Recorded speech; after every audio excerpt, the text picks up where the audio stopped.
大家好，我係陳婆婆，72歲。之前喺學校教咗幾十年書，以前成日企喺黑板前，對腳早已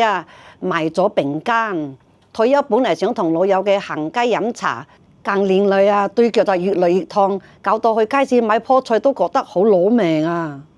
我骨頭脆最驚係跌親覺得行路就越嚟越慢，出門都唔敢，成個人冇晒精神。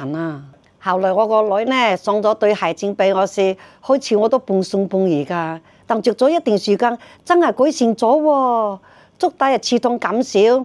膝頭唔再成日冤痛，腳腕穩定咗，行路自然又快又穩啦。我真係好想同嗰啲老友記講如果你哋都係因為腳痛而縮埋屋企，真係我試下呢對鞋墊㗎，可能幫你哋揾返行路嘅自信同埋尊嚴㗎。